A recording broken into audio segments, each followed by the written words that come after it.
Good morning, my dear student. How are you today? I hope you all are fine at home. Welcome back to science class. Yesterday we learned balanced diet and its importance and diseases and deficiencies chart. Okay? Today we will learn different food habits. आज हम पढ़ने वाले हैं अलग अलग तरह के food habits. Food habits मतलब हमारे खाने पीने की आदतों के बारे में आज हम पढ़ने वाले हैं. Okay student, so first of all you take your pencil और highlighter in your hand and I will tell you which sentence is highlighted, then highlight the sentence. Okay, shall we start? Then start. Different food habits, अलग अलग प्रकार की खाने की हमारी आदतें. Food habits are changing because of a variety in food items. Food habit क्या होती है? चेंज होती है. फूड हैबिट्स चेंज होती है. Food habits are changing. Food habits बदलती रहती है. खाने पीने की आदतें हमारी चेंज होती रहती है, बदलती रहती है. क्यों? क्योंकि because of a variety in food item. क्योंकि फूड्स में अलग अलग वेराइटीज होती है, अलग अलग तरीके की फूड में वेराइटी होती है. क्योंकि खाने में अलग अलग तरीके की हमें पसंद मिलती है या फिर उसमें अलग अलग तरीके की विविधताएं होती है. मतलब हमें ऑप्शन मिलता है कि हमें ये फूड खा सकते हैं या हमें वो फूड खाना है. हम उसको चॉइस कर सकते हैं, है ना. People all over the world cook differently. दुनिया में हर जगह पर लोग खाना बनाते हैं. Isn't it correct? यस, सभी लोग कुक करते हैं. तो उनकी कुकिंग की जो टेक्निक होती है, कुकिंग की जो क्या बोलते हैं उसको, बनाने की जो विधि होती है, हर चीज़ को बनाने की विधि हर किसी की अलग अलग होती है ना, डिफरेंट होती है कुक करने की. 8 traditional diets are balanced and suitable to a communities lifestyle and climate of the place in which people live. इसलिए क्या होता है, जो ट्रेडिशनल डाइट होती है, मतलब जो पारंपरिक भोजन होता है, जो पारंपरिक खाद्यान्न होता है, वो बैलेंस्ड होता है. क्यों बैलेंस्ड होता है? क्योंकि उसमें चपाती, दाल, रोटी, सब्जी, हर तरीके की चीज़ें होती है. सैलेड या फिर उसको क्या बोलते हैं, चटनीज़ होती है वेराइटीज़ वाली. उसमें भी न्यूट्रिशियस फूड होता है, जैसे कि कोकोनट की चटनी है या फिर टमाटो एंड इसका सैलेड है. तो ये सारी चीज़ों की वजह से वो बैलेंस डाइट कहलाता है. And suitable to a community, हमारे समाज को भी वो पसंद आता है जो ट्रेडिशनल भोजन होता है. Lifestyle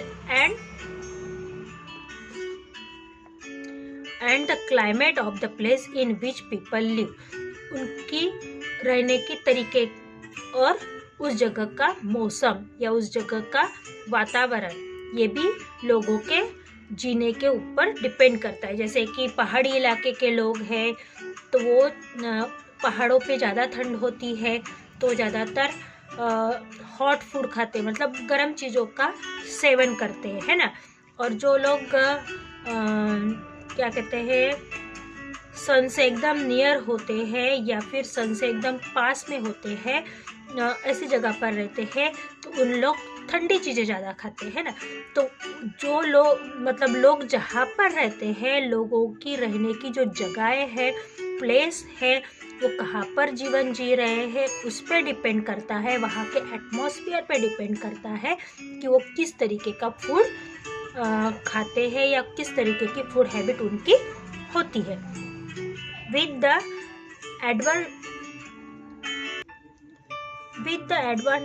advancement in science and technology, science और टेक्नोलॉजी के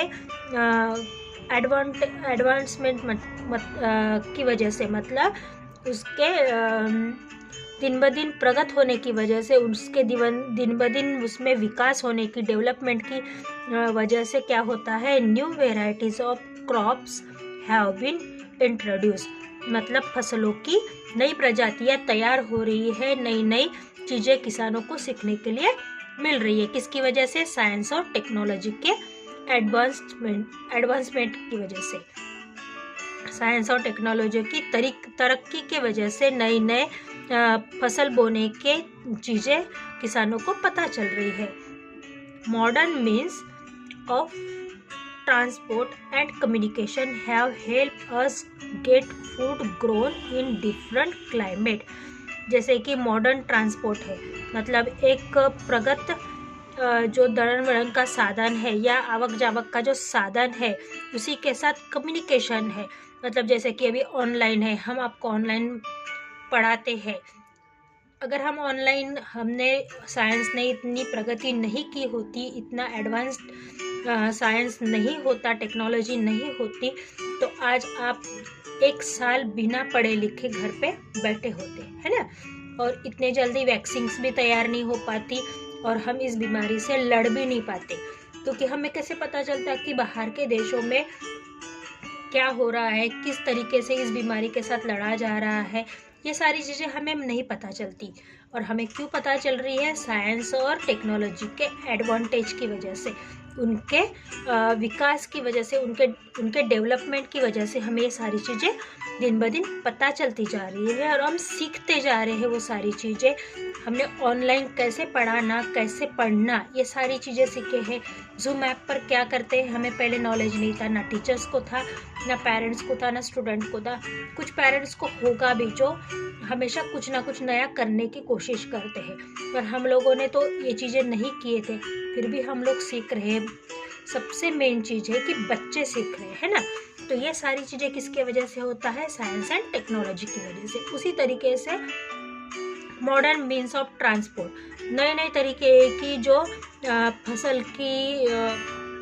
फसल को बनाने के लिए या फसल को बोने के लिए जो साधन तंत्रों का इस्तेमाल हो रहा है, और जो कम्युनिकेशन, जिस तरीके से किसानों को पढ़ाया जा रहा है, उनको ट्रेन किया जा रहा है, उसकी मदद से और मौसम की मदद की वजह से किसान क्या कर पा रहे हैं, नई नई तरीके की फसल बो पा रहे हैं और उसको हमारे भारत देश में विकसित कर पा रहे हैं। Mangoes which are grown in India are exported to different European countries. आम जो है, आम हमारे भारत देश का फल है। आम हमारे भारत देश में बोया जाता है और उसको इतनी बड़ी मात्रा में उसको एक्सपोर्ट किया जाता है, मतलब दूसरे देशों को बेचा जाता है या दूसरे देशों को भेजा जाता है। अदर यूरोपियन कंट्रीज, मतलब यूरोप की तरफ की सारी कंट्रीज को हमारे देश से आम क्या होता है, सप्लाई होता है। We can easily get vegetables and fruits grown in cooler climate.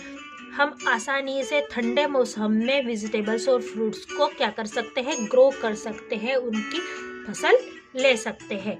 तो आप सेंटेंस को हाईलाइट कर लीजिए student. Mango which are grown in India export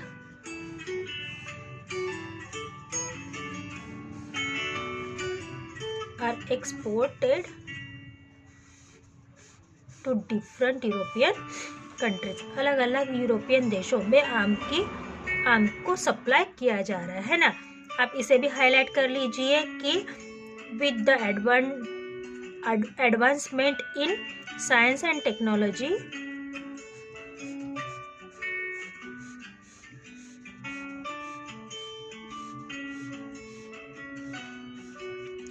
new variety of crops have been introduced, है ना। नई नई फसल को कर पा रहे हैं, ठीक है। Fact 5, earlier Roman emperors collected ice from near by mountain. जो यूरोप का एम्परर था, जो यूरोप का राजा था, मतलब बहुत पहले यूरोप के जो राजा थे वो क्या करते थे, माउंटेन पे जाकर आसपास की पहाड़ियों से बर्फ इकट्ठा करके लाते थे। मतलब वो लाते थे क्या, नहीं, उनके जो सर्वेंट थे वो आसपास की पहाड़ियों पे से बर्फ इकट्ठा करके लाते थे। Royal cook use this ice to make अ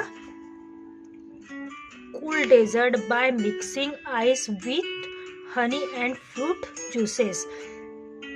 जो रॉयल कुक था, जो राजा का बावर्ची था या जो राजा का खानसामा था, वो क्या करता था, इस आइस का इस्तेमाल करके कूल डेजर्ट मतलब ठंडा डेजर्ट, मीठी चीज़, ठंडी मीठी चीज़, जैसे कि फॉर एग्जांपल आइसक्रीम है, तो उस तरीके का एक डेजर्ट बनाता था bye mixing ice with honey and fruit juice.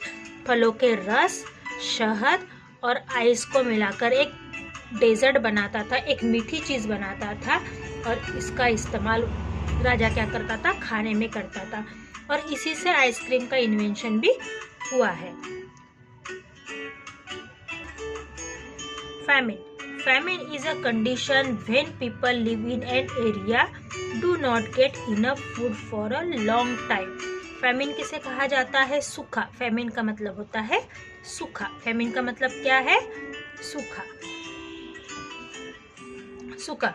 Famine is a condition when people living in an area do not get enough food for a long time. Famine मतलब ऐसी जगह या ऐसे लोग, ऐसी कंडीशन। फैमिन मतलब एक ऐसी परिस्थिति, एक ऐसी कंडीशन जब लोग जहाँ पर रहते हैं उस इलाके में पर्याप्त मात्रा में फूड अवेलेबल नहीं होता है लंबे समय तक फूड पर्याप्त नहीं होता है। मतलब फैमिन, सूखा एक ऐसी परिस्थिति है जिनमें लोग कई दिनों तक या कई सालों तक उनको जो फूड होता है वो पर्याप्त मात्रा में, जो खाना होता है, जो खाने की चीज़ें होती है वो पर्याप्त मात्रा में नहीं मिल पाती है। उसे क्या कहा जाता है? फैमिन। तो फैमिन की डेफिनेशन है स्टूडेंट, इसे हाईलाइट कर लीजिए आप। Famine is condition when people living in an area do not get enough food for a long time, है ना। लंबे समय तक उनको खाने पीने की चीज़ें पर्याप्त मात्रा में उपलब्ध नहीं होती है, इसलिए वहाँ पर उसको क्या किया जाता है, उस इलाके को सूखा या फिर उसको, जैसे बाढ़ग्रस्त इलाका होता है वैसे सूखाग्रस्त इलाका करके उसको घोषित किया जाता है। इट कैन बी नेचुरल और मैन मेड। सूखा नेचुरल भी हो सकता है और मैन मेड भी। सूखा नेचुरल कब होगा? जब लंबे समय तक उस इलाके में बारिश नहीं आएगी तो वहाँ पर फसल नहीं बोई जाएगी। फसल बोई भी जाएगी तो जितनी मात्रा में उनको फसल मिलनी चाहिए उतनी मात्रा में फसल उनको नहीं मिल पाएगी, तो वो हो गई नेचुरल फैमिन, है ना। वो हो गई नेचुरल फैमिन। और मैन मेड फैमिन कब होगी?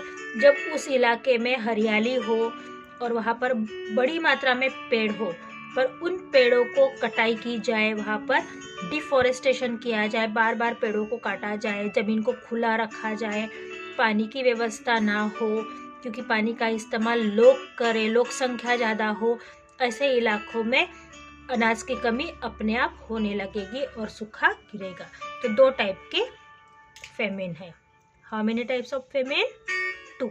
One is natural and second one is man made. Okay, इसको भी आप हाईलाइट कर लीजिए student. Okay, sometimes there is no rainfall और a little rainfall for some years. देखिए, मैंने आपको बोला था ना नेचुरल फेमिन कब होता है कि किसी इलाके में बारिश बिल्कुल भी ना हो या फिर बहुत ही कम मात्रा में कई साल तक बारिश हो। मतलब एकदम जैसे कि हमारे भारत में राजस्थान का इलाका है, राजस्थान में बहुत ही कम मात्रा में बारिश होती है या बारिश होती ही नहीं है, तो ऐसे इलाके में सूखा गिरता है। The crop do not grow in this areas. इन इलाकों में फसल नहीं उग पाती है। This lead to a natural famine. तो इसे क्या कहा जाएगा? नेचुरल फेमिन, क्योंकि वहाँ पर बारिश ही नहीं होगी तो फसल नहीं बढ़ेगी, और फसल नहीं बढ़ेगी तो क्या हो जाएगा? अपने आप सूखा गिरेगा। Some time animal like rats destroy food grains in store. कभी कभी क्या होता है, जो अनाज के गोदाम होते हैं या अनाज रखने की जो जगहें होती है वहाँ पर जैसे कि चूहे जो होते हैं वो अनाज को खराब करते हैं या अनाज के बोरों को कतर कर उनको खराब करते हैं जो स्टोर किए होते हैं। This can also result in natural famine. तो ये भी नैसर्गिक सूखे के रूप में माना जा सकता है। During sometimes some people hoards food grains.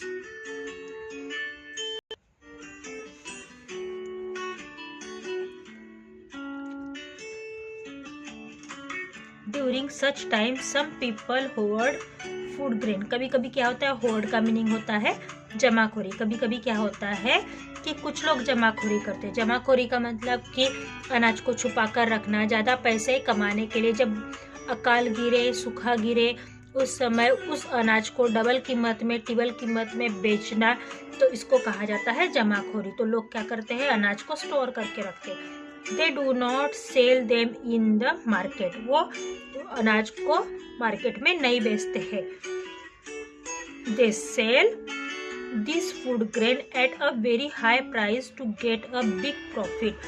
वो क्या करते हैं, इस फूड ग्रेन को, इस अनाज को बड़े कीमत पर या बड़े मात्रा में पैसे लेकर बेचते हैं और उससे बड़ा प्रॉफिट कमाते हैं, बड़ा नफा कमाते हैं। As a result there is a shortage of food grain in the market. और ऐसे समय में क्या होता है कि मार्केट में अनाज की कमी होती है। Poor people can not buy food at high rate. और महंगी कीमत या महंगा खाना हो तो जो गरीब लोग होते हैं वो उसे खरीद नहीं पाते हैं, है ना। अगर ज़्यादा महंगाई बढ़ जाए तो गरीब लोग उसे नहीं खरीद पाते हैं। This lead to a man-made famine. तो इसके वजह से क्या होता है, मैन-मेड फेमिन होता है, मतलब इंसानी सूखा, मतलब इंसान की वजह से गिरने वाला सूखा। क्यों होता है इंसान की वजह से गिरने वाला सूखा? कुछ लोग क्या करते हैं, जमाखोरी करते हैं और फूड ग्रेन को अपने पास स्टोर करके रखते हैं और फिर ज़्यादा कीमत में बड़ा नफा कमाने के लिए वो लोग बेचते हैं, जिसकी वजह से गरीब लोग भूखमरी से या सूखे की वजह से मरते हैं। तो इसे मैन-मेड फेमिन भी कहा जा सकता है। ओके स्टूडेंट, आज हमारा लेसन यहीं पे ख़त्म होता है। कल हम एक्टिविटी टाइम पढ़ेंगे। Okay, see you soon, bye bye.